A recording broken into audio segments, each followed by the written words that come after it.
Welcome to another episode of China Update, where I provide you guys with the most up-to-date political, economic and geostrategic analysis on the world's number 2 economy.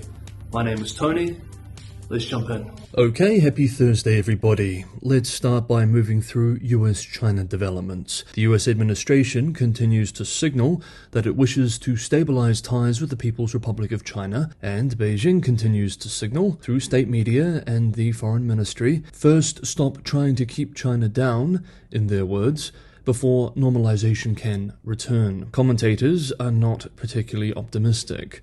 Quote, "More talk of stabilizing US-China relations, worth hoping for, but hard to see how given all the structural challenges and the unwillingness of either side to meet halfway when there is no halfway when it comes to core issues. In a sign that hope springs eternal, a Washington Post report says that Biden administration officials see recent talks as a sign that more liberal forces at the top of the Chinese Communist Party could be moderating the recent hard line. I would be grateful to anyone who can tell me exactly who those more liberal forces at the top are, who was pushing this information to the Biden team, and which Biden officials believe it and why." End quote. Today, Thursday, US Commerce Secretary Gina Raimondo will have dinner with her Chinese counterpart in the first bilateral cabinet meeting in the United States.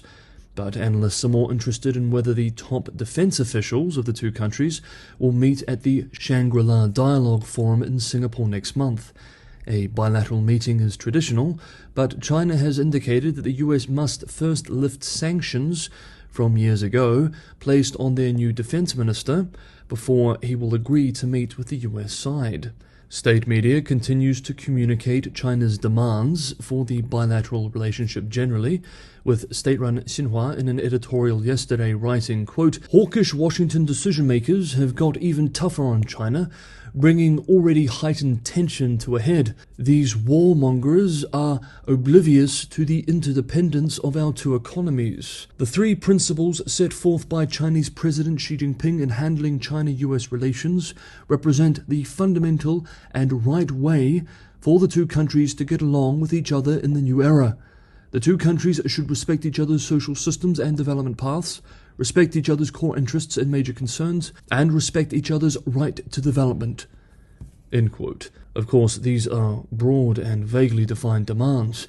For example, when Australia in 2020 called for an international inquiry into the origins of the pandemic, Beijing sanctioned its exporters, claiming that the Australian move represented an attack on core PRC interests. The above-mentioned article continues to give examples of would-be wrongdoing, making demands that most in Washington simply could not accept.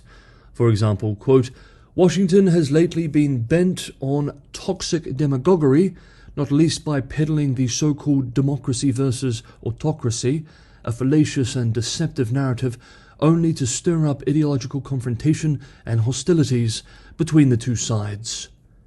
End quote. On Capitol Hill, the newly formed U.S. House-China Committee has recommended that Congress take action over Taiwan and Xinjiang. The committee proposal, made this week, urges measures that would curtail American financial flows that, quote, "may be contributing to China's mass detention and surveillance of ethnic Muslim minorities in the Xinjiang region." End quote.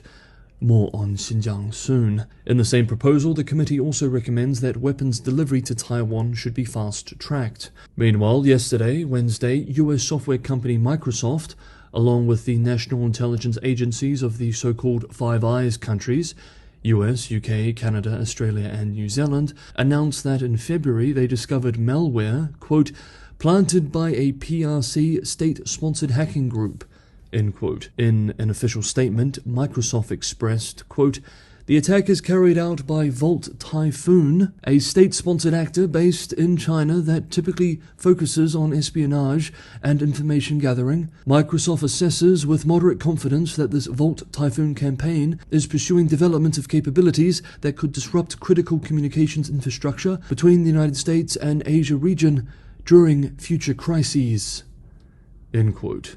Today, US-based New York Times writes, quote, around the time the Federal Bureau of Investigation was examining the equipment recovered from the wreckage of the Chinese spy balloon shot down off the South Carolina coast in February, American intelligence agencies and Microsoft detected what they feared was a more worrisome intruder, mysterious computer code that had been popping up in telecommunications systems in Guam and elsewhere in the United States, end quote.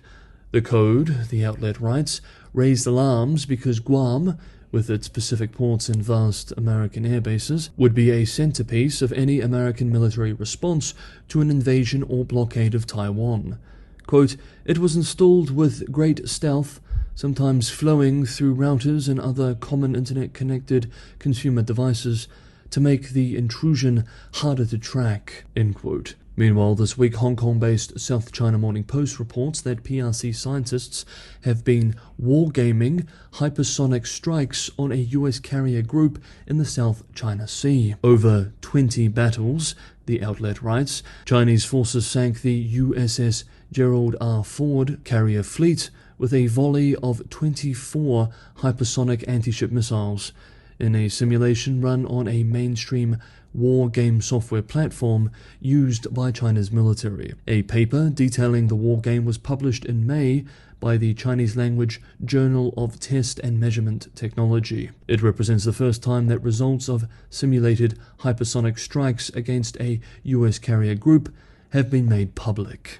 Next up, this week, Xi's ideology czar, and officially the fourth highest leader in the country, Wang Huning, made an official visit to Xinjiang, China's unstable, traditionally non-Han majority Western region, which has been the source of great international, primarily Western attention in recent years due to serious human rights concerns, including charges of forced labor, systemic colonial violence, and even genocide. Beijing has continued to forcefully deny these accusations, maintaining that they are simply products of anti-China propaganda. According to state-run CCTV, during the visit, Wang expressed, quote, the various ethnic groups in Xinjiang have been integrating and merging for a long time, creating a splendid history and culture of Xinjiang.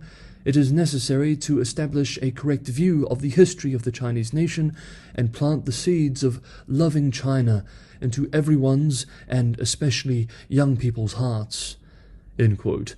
According to state-run Xinhua, Wang said that the party's Xinjiang policies have been, quote, complete and accurate, end quote, praised, quote, local efforts in promoting ethnic unity, end quote, and called for, quote, unswerving efforts to fight terrorism and maintain stability on a legal footing and a regular basis, properly handling ethnic and religious affairs, and advancing high-quality development in Xinjiang, end quote. A local state-run media outlet writes that Wang also called for the, quote, constant embracing and recognition of the great motherland, the Chinese nation, Chinese culture, the Communist Party of China, and socialism with Chinese characteristics for people of all ethnic groups, end quote. In a recently published peer-reviewed article in the US-based journal Modern China, MCX, called China's International Media Strategy on Xinjiang, the authors argue that due to global attention on the situation in Xinjiang,